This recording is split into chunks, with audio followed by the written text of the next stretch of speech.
कोई वैष्णव उसके चित्त में बैठ के आया है। श्री विठल विपुल देव जी आए होंगे, बिहारिन दास जी आए होंगे, स्वामी श्री हरदास जी आए होंगे। हमारी आपकी सामर्थ्य नहीं कि हम कथा बैठ करके संपूर्ण श्रवण लाभ ले सकें। ये कोई चित्त में वैष्णवी हमको खींच करके लाता है और ला करके कथा में बैठाता है। और जब इतने भक्त एक साथ इकट्ठे होते हैं, ठाकुर जी कैसे वैकुंठ में रह सकते हैं? ठाकुर जी तो आते ही हैं। मद भक्ता यत्र गायन्ति तत्र तिष्ठामि नारद। मेरे अनन्य भक्त मिलकर के जहां मेरा गुणगान करते हैं वहीं मैं रहता हूं।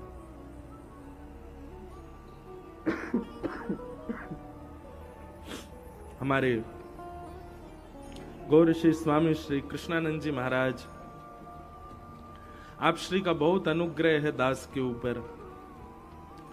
आज कथा में आने से पूर्व मेरा तो एक महीना की हमने कथा करी नासिक में, तो वहां हमारा नियम था मौन रहते थे, कथा में ही बोलते थे बस। तो वहां से जब आए तो महाराज जी ने एक नियम दे दिया, जिन महाराज जी ने 1 महीना कथा कराई, उन्होंने एक नियम दे दिया कि आप कम से कम एक नियम का पालन अब जीवन भर करिए। मैंने कहा आज्ञा करें। बोले हर कथा में कथा से पहले और कथा के बाद 1 घंटा मौन रहो। तो हम कथा से पहले और कथा के बाद 1 घंटा मौन ही रहते हैं। मौन अवस्था में थे, लेकिन महाराज जी बहुत अपने भाव बता रहे थे। आप श्री ने एक बहुत अच्छी बात कही कि आजकल सनातन धर्म को बचाने की बात की जाती है, हिंदुओं को एकत्रित होने की बात की जाती है, अपनी सनातनी परंपराओं को एकाग्र करने की बातें की जाती हैं, आजकल के युवाओं को सनातन धर्म के विषय में बताने की बात की जाती है, धर्म परिवर्तन लोग कर लेते हैं लोभ में आके, इन सब की बातें होती हैं। लेकिन आपने एक बहुत अच्छी बात कही कि पूरा भारत संभल जाएगा यदि पंजाब संभल गया तो।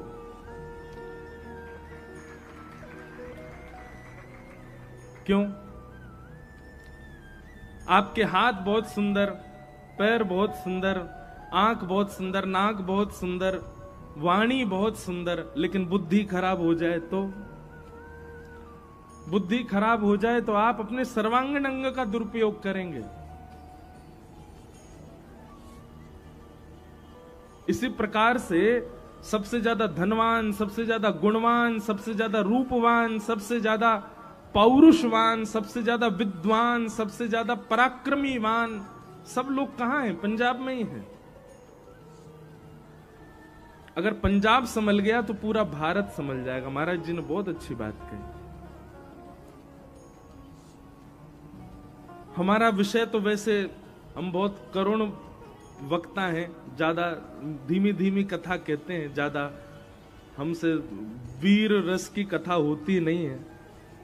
पर महाराज जी बार बार कह रहे थे कि बोले कि आप थोड़ा अपने मंच से कहेंगे तो बालकों पर उसका प्रभाव पड़ेगा। हम प्रयास करेंगे कि इन 7 दिनों में पहले हमारी गले में भी वीरता आवे। अभी हमारा ही गला थोड़ा सा उलझा पड़ा है, लेकिन ये निश्चित ही विचारणीय बात है। राम मंदिर के लिए कितने लोगों ने युद्ध किया, कितने लोगों ने परिश्रम किया, आज राम मंदिर बन गया, पर कितनी जल्दी हम लोग भूल गए। अब स्मृति में भी नहीं है कई लोगों के राम मंदिर।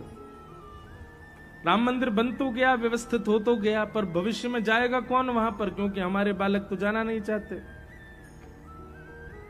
पर अभी थोड़ा सा बदलाव आया।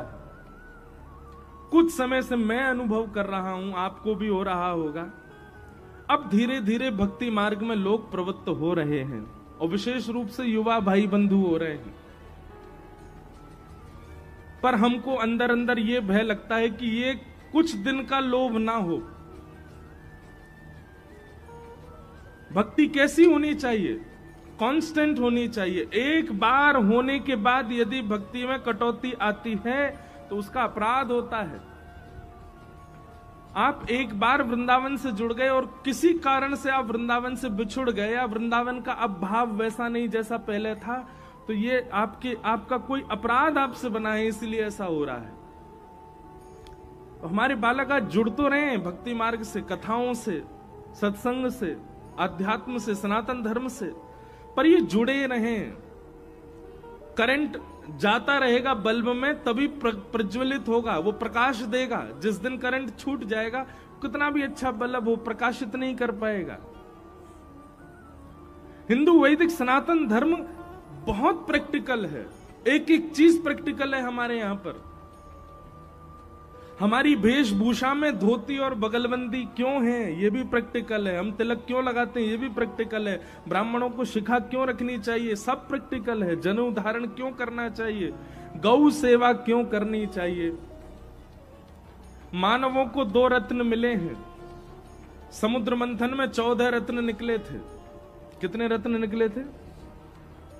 और उन 14 रत्नों में 2 रत्न मानवों को दिए गए थे। कौन कौन से? पहला शंख और दूसरा गैया, गौ।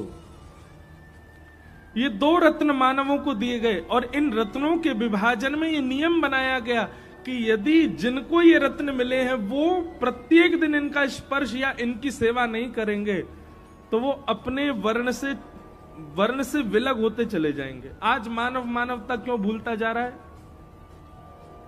अगर हम अभी कहें कि कितने लोग रोज शंख बजाते हैं घर में, तो ज्यादा से ज्यादा 200-300 लोगों के हाथ उठेंगे।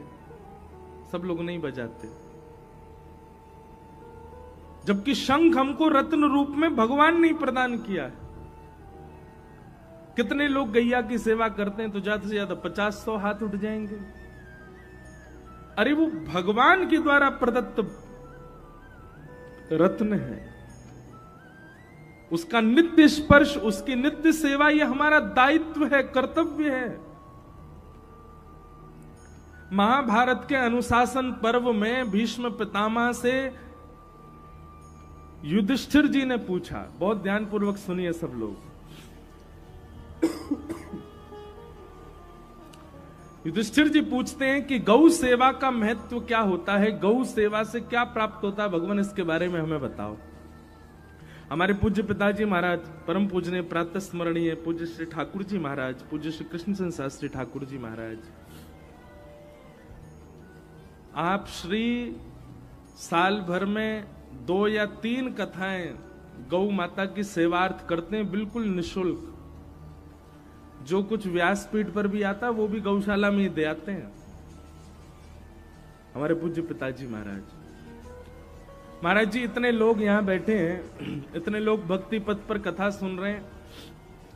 हमारी खुद की लाल जी की गौशाला है वृंदावन में, लेकिन किसी को नहीं पता होगा कहां है, उसमें कितनी गैया हैं उनकी। कभी उसका कोई किसी से मांगा ही नहीं गया, अपने आप हम और पिताजी सेवा करते हैं वहां गैयाओं की।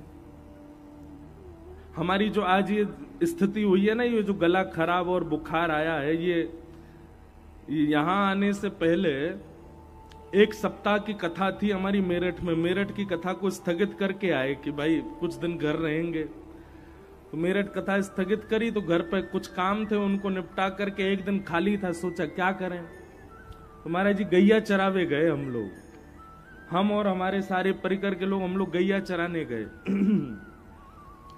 तो गैया चराने गए तो मन में पहले भाव था कि लाल जी को संग लेके जाएं, पर फिर मन में आया कि लाल जी को व्यवस्थित करना थोड़ा मुश्किल हो जाएगा। गैया तो कहीं भी भागती है और कहीं जोर से कहीं टकरा गए, लाल जी लुढ़क गए नीचे। तो हमारे मन में भाव आया, एक काम करते हैं, लाल जी को घर ही छोड़ जाते हैं, इनकी वंशी और लकुटी संग ले जाते हैं। तो लाल जी की वंशी और लकुटी हम संग ले गए। अब देखो ये लीला नहीं है तो क्या है। जब मैं वंशी और लकुटी ले रहा था तो मैंने नेक ठाकुर जी की ओर देखा, तो मानो ऐसा लगा क्रोध में देख रहे हैं, तो दारी के मुंह ना ले जाएगा। जबकि ठाकुर जी को तो बहुत चाव होता है गैया चराने का, और पहली बार गैया चराने गए हम। फिर भी ये भी थोड़ा अनुभव हुआ कि क्रोध में है, फिर भी हमने कही नहीं नहीं आप बैठे रहो, कल जलंधर निकलना है, कहीं अभी गिरगिरा गए तो फिर कैसे संभालेंगे हम आपको, आप बैठो, हम वंशी और लकुट ले जा रहे हैं, इसके भाव से आप चल दो। खूब धूप पड़ रही थी, हम तो विलंब कर रहे थे कि भाई थोड़ा और विलंब से जाए, एक छाया हो जाए तब जाएंगे गैया चरावे। लेकिन फिर भी मन में था कि चल देते हैं। 2-3 बजे का समय, गौशाला पहुंचते ही न जाने कहां से गड़गड़ गड़गड़ गड़गड़ करते काले काले बादल आए, और ये ताली बजाई वाली बात नहीं है, सुनो पहले। गाड़ी से उतरते ही मूसलाधार बारिश, मतलब कोई दूर दूर तक कोई था ही नहीं बारिश का योग। और इतनी बारिश इतनी बारिश इतनी बारिश भाई कि महाराज हम सब ग्वारिया बने बैठे रहे, गैया चराई नहीं पा रहे। और तब मन में भाव आवे, अच्छा गैया को बारिश से खूब, वो बारिश में निकलती नहीं, उछलने लगती है। हमने कि क्या करें। वहीं एक भवन सा था, उसके नीचे बैठे बैठे सोचते रहे बारिश बंद हो तो गैया चराएं। बारिश इतने में बज गए 5-6 बज गए शाम के। और जैसे ही सब साक्षी थे हमारे साथ के सब लोग, जैसे ही मैं बाहर जाऊं, बाहर जाती बारिश शुरू हो जाए, जैसे ही मैं भीतर कमरा में आऊं तो बारिश बंद हो जाए। मैं समझ गया, मैंने कि लाल जी आनंद कर रहे हैं, लाल जी कह रहे हैं कि मुझे लेके ना गए, अब तू चरा के दिखा गैया। मुझे तो लेके गए हो नहीं है।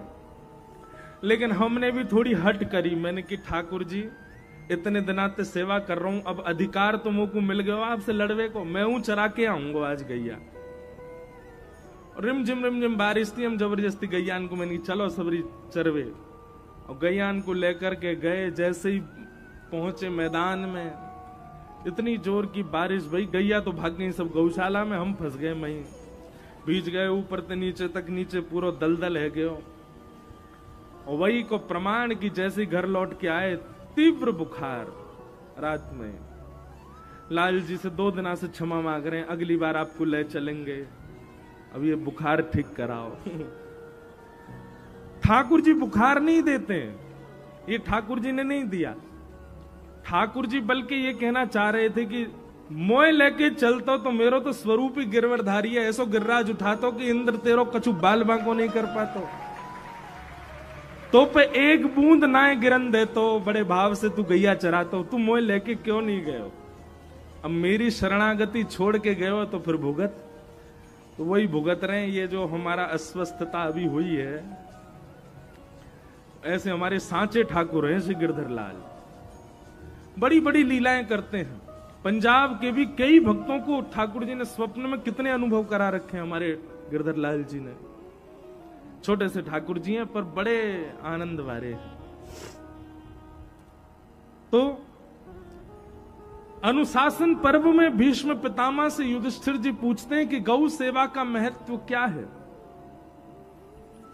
तो भीष्म पितामह कहते हैं कि गौ सेवा का महत्व तो बहुत दूर की बात है। गलती से राह चलती भई गैया से छुप जाने का महत्व क्या, ये सुन लो। क्या सेवा का महत्व तो बाद में आप लोग हिसाब लगाते रहना। गलती से गैया से अगर आप छुप गए, उसका फल आपको क्या मिलेगा, वो भीष्म पितामह बता रहे हैं। तो भीष्म पितामह कहते हैं कि दुनिया में सबसे कठिन मार्ग है नरक का। भागवत जी में वर्णन आता है, जब व्यक्ति नरक जाता है ना, तो उसके गले में फंदा बांध करके यमदूत इतनी द्रुत गति से लेकर के जाते हैं कि जब वो नरक पहुंचता है तो उसकी आंखें पैरों में पहुंच जाती हैं, उसका नाक कहीं और चली जाती, मतलब सारे अंग प्रत्यंग अंग भंग हो जाते हैं, इतनी तीव्र गति से लेके जाते हैं। और पहुंचने में हजारों वर्ष लगते हैं, हजारों वर्ष तक द्रुत गति से घसीटते हुए लेके जाते हैं। इतने दिन लगते हैं नरक पहुंचने में कि बीच रास्ता में ही व्यक्ति हाथ जोड़ के प्रार्थना करने लगता है, मेरे प्राण हर लीजिए, हे विधाता। पहले तो वो ये रोता है कि मुझे नरक ना जाना पड़े, लेकिन जब नरक के मार्ग पर चलता है तो मार्ग इतना दुर्गम होता है कि व्यक्ति प्रार्थना करता है, हे भगवान कृपा करो जल्दी नरक पहुंचूं मैं, ये मार्ग मुझसे सहन नहीं हो रहा। उस मार्ग पर ले जा करके जैसे ही नरक आने वाला होता है, यमदूत उसके गले का फंदा छोड़ देते हैं और उसको एक नदी में डाल देते हैं। उस नदी का नाम क्या है? वैतरणी। क्या नाम है? वैतरणी। वैतरणी नदी में रक्त, मवाद, मलमूत्र आदि बहता है। इतनी भयंकर दुर्गंध आती है कि एक बार यदि किसी की नासिका में चली जाए तो वो मूर्छित होकर गिर जाएगा। ऐसी योजनों लंबी वैतरणी नदी में उस व्यक्ति को डाल दिया जाता है और कहा जाता है पार करो, पार करके पहुंच जाओ नरक। उस वैतरणी नदी को पार करने में सैकड़ों वर्ष लग जाते हैं। तब जाकर के वो व्यक्ति नरक पहुंचता। अब नरक में जाकर के उसका बही खाता खोला जाता, तेने संसार में क्या क्या किया, उनके अनुरूप उसको पाप। तो नरक कितना खतरनाक है। नरक में जाकर के केवल अपने पाप भोगने मात्र नहीं करने, हमको मार्ग और बीच की वैतरणी इतनी खतरनाक है, बाद में भोगना वो अलग है। लेकिन भीष्म पितामह कहते हैं, भैया यदि कोई व्यक्ति गलती से भी वेद लक्षणा भारतीय गौवंश की गैया का यदि स्पर्श कर ले तो उसका प्रभाव क्या होता है कि यदि उस व्यक्ति को पाप के कारण नरक जाना है तो मार्ग में आने वाले मार्ग का अवरुद्ध और वैतरणी का अवरुद्ध, वो दोनों सुरभि गैया अपनी पूंछ पकड़वा करके उस व्यक्ति को दोनों क्षण भर में पार करा करके उसको नरक पहुंचा देती है। उसको वैतरणी में डूबने नहीं देती, उसको मार्ग में अवरुद्ध आने नहीं देती। ये गलती से छूने का अभिप्राय है। और यदि कोई व्यक्ति भाव से नित्य पर एक कथा सुना है, लीला। ठाकुर जी मैया सो जिद कर रहे हैं, मैया मैं गैया चरावे जाऊंगा।